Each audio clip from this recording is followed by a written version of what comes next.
Hello everyone, welcome back to my channel. So today we are going to discuss about the technique of strategic evaluation and control. So let's start. हमने अपनी previous video में discuss किया था कि strategic evaluation and control क्या होता है. So strategic evaluation का मतलब क्या है, जब भी आप अपनी एक ऑर्गेनाइजेशन में अपना ऑब्जेक्टिव डिटरमाइन करते हो कि हम इस पर्टिकुलर चीज़ को अचीव करना चाहते हैं, उसे अचीव करने के लिए एक प्लान और कोर्स ऑफ एक्शन तैयार किया जाता है जिसे हम बोलते हैं स्ट्रैटेजी. तो क्या हम अपनी स्ट्रैटेजी से अपने ऑब्जेक्टिव को अचीव कर पा रहे हैं या नहीं कर पा रहे, इस चीज़ को असेस करने को, डिटरमाइन करने को ही हम क्या बोलते हैं, स्ट्रैटेजिक इवैल्यूएशन. तो स्ट्रैटेजिक इवैल्यूएशन और कंट्रोल की क्या क्या टेक्निक होती हैं, आज वही हम डिस्कस करेंगे. तो स्ट्रैटेजिक इवैल्यूएशन दो तरीके से होता है, दो लेवल पे होता है, स्ट्रैटेजिक लेवल पे और ऑपरेशनल लेवल पे. तो जो स्ट्रैटेजिक लेवल है उस पे हमारी टेक्निक्स अलग होती हैं और ऑपरेशनल लेवल की टेक्निक्स अलग होती हैं. स्ट्रैटेजिक लेवल कौन सा लेवल था, जो हमने अपनी प्रीवियस वीडियो में भी डिस्कस किया था कि स्ट्रैटेजिक लेवल इवैल्यूएशन का वो लेवल है जिसके अंदर हम एनवायरनमेंट पे फोकस करते हैं, अजम्पशंस पे फोकस करते हैं. क्योंकि आज आप कोई प्लान बना रहे हो, वो आज आप आज के टाइम को और फ्यूचर में क्या हो सकता है उसको माइंड में रख के बना रहे हो. बट फ्यूचर किसी ने देखा नहीं, जो आपने सोचा था क्या पता फ्यूचर में उससे अलग कुछ हो. आपने सोचा था इन्फ्लेशन होगा बट डिफ्लेशन हो गया, तो उसके अकॉर्डिंग आपको क्या करना पड़ता है, अपनी स्ट्रेटजीज को चेंज करना पड़ता है. तो स्ट्रेटेजिक कंट्रोल कौन सी होती है, जब आप अपनी अजम्पशंस को, एनवायरनमेंट को कंसिडर करके अपनी स्ट्रेटजी को कंट्रोल करते हो, that is strategic control techniques. The essence of strategic control is to continue the assist and the changing environment to observe event that significantly affect the course of organization strategy. कि हमें strategic control क्यों करना पड़ता है कि हमारी जो environment है वो डायनामिक है, वो स्टेबल नहीं है. जैसा आज है हमेशा वैसा नहीं रहता, टेक्नोलॉजी चेंज होती रहती है, मार्केट चेंज होता रहता है, तो पॉलिटिकल फैक्टर्स चेंज होते हैं. इन सब फैक्टर के चेंज होने की वजह से हमारा एनवायरनमेंट बदल जाता है और उसके अकॉर्डिंग हमें स्ट्रेटजी को भी चेंज करना पड़ता है. तो इसीलिए हमें अपनी स्ट्रेटजी को कंट्रोल करने की रिक्वायरमेंट होती है. अब स्ट्रेटजिक कंट्रोल दो तरीके का होता है, strategic momentum control and strategic leap control. तो वन बाय वन हम डिस्कस करेंगे. फर्स्ट है स्ट्रैटेजिक मोमेंटम कंट्रोल. तो स्ट्रैटेजिक मोमेंटम कंट्रोल क्या है, ये वो मेजर्स हैं स्ट्रैटेजी को कंट्रोल करने के जिसके अंदर हम ये मान के चलते हैं कि इस टाइम पे इन मेजर्स में स्ट्रैटेजी जो है, हमारी एनवायरनमेंट जो है वो थोड़ी स्टेबल रहती है, एनवायरनमेंट के अंदर इतने चेंजेस नहीं आते. उस टाइम पे जो मेजर्स हम यूज़ करते हैं that are strategic momentum control. देखो सबसे पहले दो लेवल्स होते हैं, strategic level, operational level. Strategic level के अंदर हम प्रीमाइसेस, अजम्पशंस को कंसीडर करते हैं और ऑपरेशनल लेवल के अंदर हम ऑब्जेक्टिव को कंसीडर करते हैं कि हमारा मेन ऑब्जेक्टिव क्या है. अब जो हमारा स्ट्रैटेजिक लेवल है उसके अंदर भी हम दो तरीके से स्ट्रैटेजी को कंट्रोल कर सकते हैं, momentum control and leap control. Momentum control में हम क्या लेके चलते हैं कि जो हमारी स्ट्रैटेजी है वो क्या है, उस एनवायरनमेंट में है जो थोड़ी स्टेबल है. But leap control unstable environment को लेके चलता है. तो मोमेंटम कंट्रोल के अंदर कौन कौन सी स्ट्रेटजीज हैं, फर्स्ट है रिस्पॉन्सिबिलिटी कंट्रोल सेंटर्स. कि आप रिस्पॉन्सिबिलिटी कंट्रोल सेंटर्स की हेल्प से अपनी स्ट्रेटजी को क्या कर सकते हो, इवेल्युएट कर सकते हो. रिस्पॉन्सिबिलिटी कंट्रोल क्या है कि आप इनपुट और आउटपुट क्या कर रहे हो. स्ट्रेटजी को बनाने में ऑब्वियसली बात है, आप कोई भी काम करते हो तो उसमें आप कोई ना कोई इनपुट ज़रूर डालते हो और फिर उस आउटपुट का वेट करते हो. जैसे अगर आप पढ़ रहे हो तो पढ़ाई आपका इनपुट है, आप जो टाइम दे रहे हो, जो एफर्ट्स डाल रहे हो, दैट आर इनपुट, और जो भी आपको रिजल्ट मार्क्स मिलते हैं दैट आर योर आउटपुट. तो इसी तरीके से अगर एक ऑर्गेनाइजेशन है वो स्ट्रैटेजी बना रही है तो स्ट्रैटेजी को बनाने में भी टाइम लगता है, उसको परफॉर्म करने में एफर्ट्स लगते हैं, टाइम लगता है, फंड लगता है, तो वो कुछ ना कुछ इनपुट डाल रही है और उससे हमें क्या एक्चुअल में अचीव होता है, वो क्या होता है, आउटपुट. तो इनपुट और आउटपुट की हेल्प से स्ट्रैटेजी को कंट्रोल और इवेल्युएट करने को हम क्या बोलते हैं, स्ट्रैटेजिक मोमेंटम कंट्रोल. तो फर्स्ट हमारा क्या है, रिस्पॉन्सिबिलिटी सेंटर. कि रिस्पॉन्सिबिलिटी सेंटर के अंदर हम इनपुट और आउटपुट को देखते हैं कि हमें कितनी रिवेन्यू हो रही है और कितना एक्सपेंसेस हमने लगाया था, या फिर कितनी इन्वेस्टमेंट हमने की थी और कितना प्रॉफिट हमें एक्चुअल में हो रहा है. जैसे आपने एक स्ट्रैटेजी को मान लो परफॉर्म करने के लिए 1 करोड़ उसके अंदर लगा दिए एक ऑर्गेनाइजेशन में, तो ये आपकी क्या है, एक्सपेंसेस जो उसमें आपने लगा दिए या जो इन्वेस्टमेंट आपने की है. इससे आपको सच में रिवेन्यू कितनी हुई है. अगर इससे ज़्यादा होगी, मान लो 1 करोड़ लगाया बट आपको 1.5 करोड़ का बेनिफिट हो रहा है, तो इसका मतलब आपकी स्ट्रैटेजी क्या है, सही वर्क कर रही है. बट अगर आपकी रिवेन्यू कम है तो इसका मतलब आप लॉस बियर कर रहे हो, तो आपकी स्ट्रैटेजी सही नहीं थी. तो पहला रिस्पॉन्सिबिलिटी सेंटर क्या होता है कि इनपुट और आउटपुट की हेल्प से जब हम स्ट्रैटेजी को इवेल्युएट करते हैं, that is responsibility control centre. Second is the underlying success factor. Underlying success factor का मतलब क्या है, जब भी एक ऑर्गेनाइजेशन कोई काम कर रही होती है तो उसके अंदर कोई ना कोई फैक्टर्स होते हैं जो उनकी वर्किंग को अफेक्ट करते हैं। अब सारे फैक्टर तो इंपॉर्टेंट होते नहीं। आप एक मार्केट में काम कर रहे हो, आपके लिए टेक्नोलॉजिकल, पॉलिटिकल, कस्टमर से रिलेटेड फैक्टर, इकोनॉमिक फैक्टर, बहुत से फैक्टर होते हैं जो अफेक्ट करते हैं। कौन से ऐसे फैक्टर हैं जो क्रिटिकल हैं आपकी सक्सेस के लिए। मान लो आप आईटी के अंदर वर्क कर रहे हो, तो अगर आप आईटी फर्म हो, इंफॉर्मेशन टेक्नोलॉजी से रिलेटेड फर्म हो, तो ऑब्वियस सी बात है टेक्नोलॉजिकल जो फैक्टर्स हैं वो आपके लिए बहुत इंपॉर्टेंट हैं। आपको हमेशा अप टू डेट रहना पड़ेगा। आउटडेटेड टेक्नोलॉजी आप यूज़ नहीं कर सकते, otherwise you will be out of the market. तो ऐसे कौन से फैक्टर्स हैं जो आपकी सक्सेस को डिटरमाइन करते हैं, उनको आइडेंटिफाई करना और ये देखना क्या उन फैक्टर्स पे हम अच्छे से वर्क कर रहे हैं। अगर उन फैक्टर्स पे अच्छे से वर्क किया जा रहा है, वो अच्छा परफॉर्म कर रहे हैं, अच्छा कंट्रीब्यूट कर रहे हैं, इसका मतलब स्ट्रैटेजी सही काम कर रही है। अगर उन फैक्टर्स पे हम सही काम नहीं कर रहे, खरे नहीं उतर रहे, तो इसका मतलब हम क्या हैं, कहीं ना कहीं वीक हैं, हमारी स्ट्रैटेजी में कहीं ना कहीं प्रॉब्लम है। Then third is generic strategies. Generic strategies क्या बताती हैं, इसके थ्रू हम क्या करते हैं, स्ट्रैटेजी को कंट्रोल करते हैं, इवेल्युएट करते हैं with the help of comparison with other strategies. यानी कि आपकी जो ऑर्गेनाइजेशन है, मान लो आप आईटी में वर्क कर रहे हो, तो आईटी में एक आपकी ऑर्गेनाइजेशन है, और भी तो ऑर्गेनाइजेशन होंगी ना, उनकी स्ट्रैटेजीज कैसी हैं और उनसे आपकी स्ट्रैटेजीज कितनी बेटर है, कैसे उनसे मैच करती है, इसकी हेल्प से जब आप इवेल्युएशन करते हो, that is generic strategy evaluation. It is an approach of strategic control based on the assumption that the strategies adopted by the firm similar to other firm. यानी कि जो आपसे रिलेटेड और ऑर्गेनाइजेशन है उनकी स्ट्रैटेजीज कैसी हैं, क्या आपकी स्ट्रैटेजी उनसे बेटर है, इसका मतलब आप कंपिटिटिव स्ट्रैटेजी पे हो, आपकी अच्छी स्ट्रैटेजी है, उस बेस पे जब आप इवेल्युएट या कंट्रोल करते हो, that is generic strategies. Now second is strategic leap control. तो सबसे पहले हमने क्या डिस्कस किया कि हम क्या कह रहे हैं, स्ट्रैटेजिक जो इवेल्युएशन या कंट्रोल हम करते हैं वो हम दो लेवल पे करते हैं, एक तो स्ट्रैटेजिक लेवल पे और एक ऑपरेशनल लेवल पे। स्ट्रैटेजिक लेवल में क्या होता है, जिसके अंदर हम अजम्पशंस को कंसीडर करते हैं, एनवायरनमेंट को कंसीडर करते हैं, और ऑपरेशनल लेवल पे हम सिर्फ ऑब्जेक्टिव को कंसीडर करते हैं। अब स्ट्रैटेजिक के अंदर भी हमारे क्या होते हैं, दो होते हैं, एक मोमेंटम और एक लीप कंट्रोल। मोमेंटम जब हम ये लेके चलते हैं कि एनवायरनमेंट स्टेबल है थोड़ा, और लीप कंट्रोल का मतलब क्या है, जब हम ये कंसीडर करके कि हमारा जो एनवायरनमेंट है वो क्या है, अनस्टेबल है, वो लगातार बदल रहा है, तो उस टाइम पे हम कौन कौन से मेथड्स का यूज़ करेंगे। So first is strategic issue method, कि आपकी स्ट्रैटेजी को इम्प्लीमेंट करने में आप फोकस करते हो कि कौन कौन से इशू, कौन कौन सी प्रॉब्लम आ रही है और उनका क्या इम्पैक्ट हमारी ऑर्गेनाइजेशन पे पड़ रहा है, स्ट्रैटेजी पे क्या इम्पैक्ट पड़ रहा है, उसके बेस पे जब आप कंट्रोल या इवेल्युएट करते हो, that is strategic issue management. मान लो जो स्ट्रैटेजी आपने बनाई है उसे इम्प्लीमेंट करने में, उस स्ट्रैटेजी को इम्प्लीमेंट करने में आपको कोई प्रॉब्लम नहीं आ रही, और जो इशू आ रहे हैं उन्हें आप बहुत अच्छे से सॉल्व भी कर पा रहे हो, इसका मतलब आपकी स्ट्रैटेजी सही काम कर रही है। बट अगर आपकी स्ट्रैटेजी में बार बार कन्फ्यूजन्स आ रही हैं, बार बार इश्यूज़ क्रिएट हो रहे हैं, इसका मतलब फॉर्मुलेशन में ही आपने कोई ना कोई मिस्टेक कर दी है। तो स्ट्रैटेजिक इशू मैनेजमेंट की हेल्प से भी आप क्या कर सकते हो, स्ट्रैटेजी को इवेल्युएट कर सकते हो।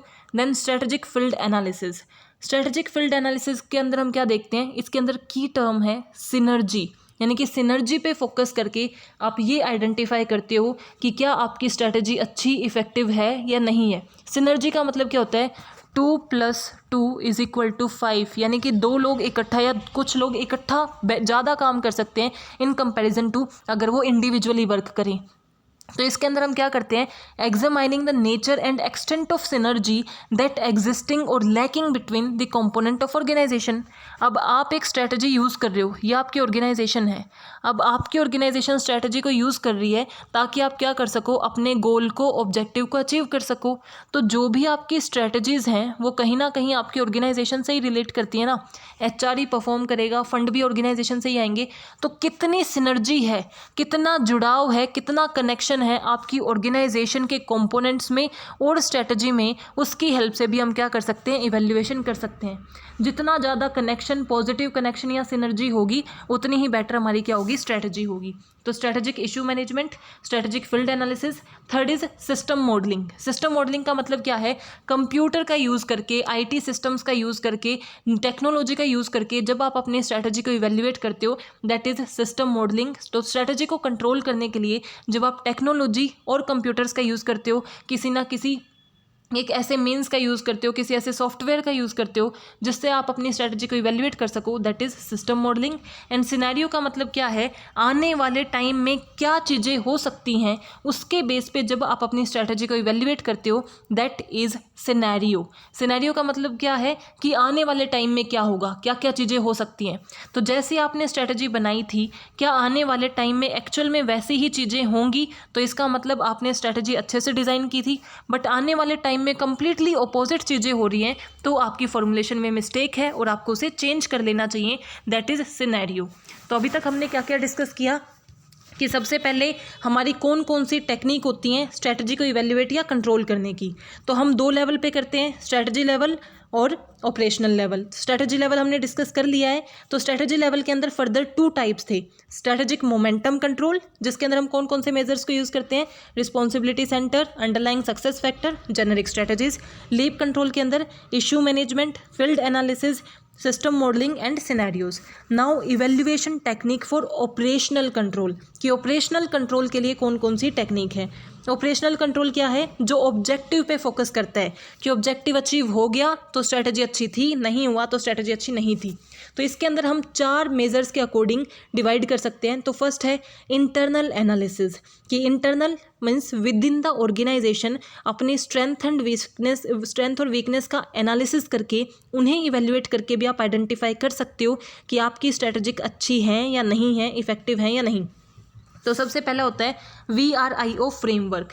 VRIO फ्रेमवर्क का मतलब क्या है, जो भी आपकी स्ट्रेटजीज हैं वो क्या होनी चाहिए, वैल्यूएबल होनी चाहिए, रेयर होनी चाहिए, डिफ़िकल्ट या फिर इमिटेबल नहीं होनी चाहिए, इनइमिटेबल होनी चाहिए, एंड ऑर्गेनाइज्ड होनी चाहिए। इसका मतलब क्या है, VRIO, इनके फर्स्ट जो इनिशियल्स हैं कैपिटल्स, इसी से VRIO बना है कि जो भी अगर आपकी स्ट्रेटजी के अंदर ये कैरेक्टरिस्टिक्स हैं तो वो क्या है, एक अच्छी स्ट्रेटजी है, गुड स्ट्रेटजी है। बट अगर उसके अंदर ये कैरेक्टरिस्टिक्स नहीं है तो उसमें कहीं ना कहीं प्रॉब्लम है, मॉडिफिकेशंस की रिक्वायरमेंट है।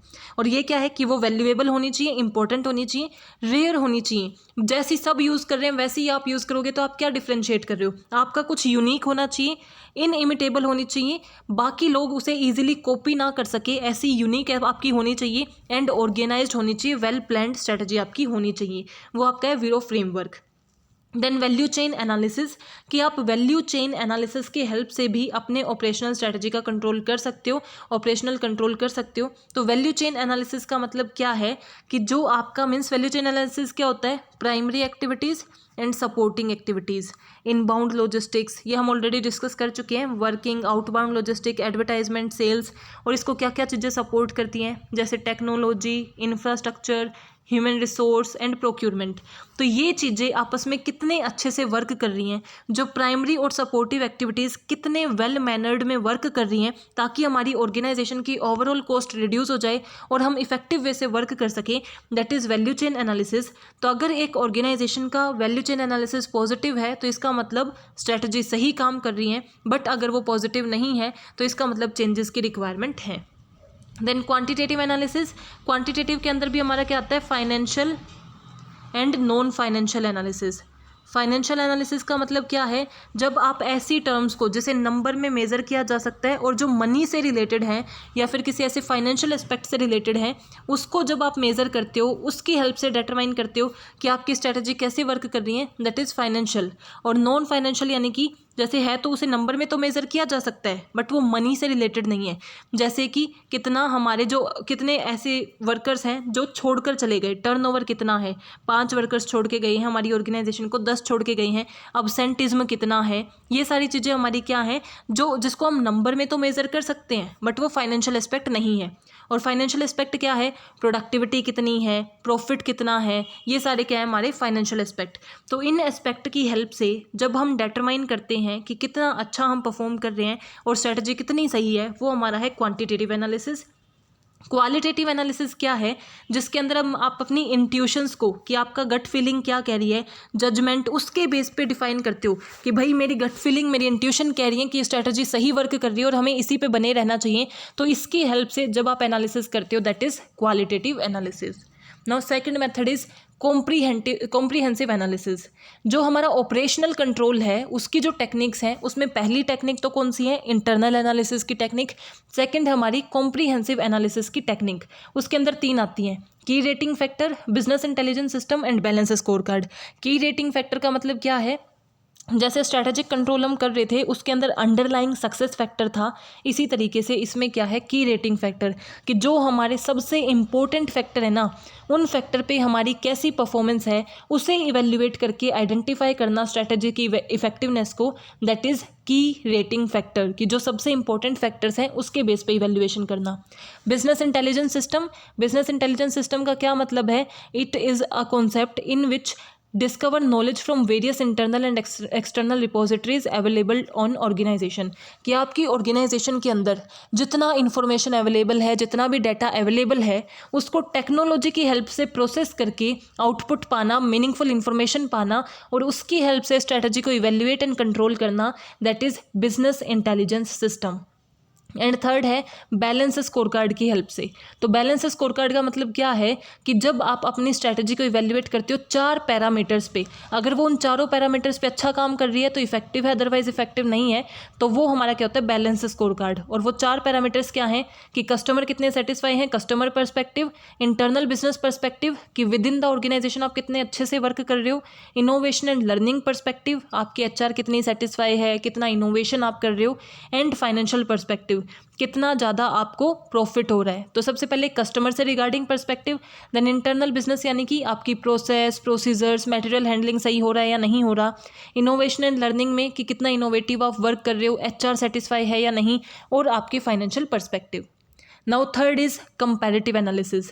तो सबसे पहले internal analysis, then comprehensive, and third is comparative analysis.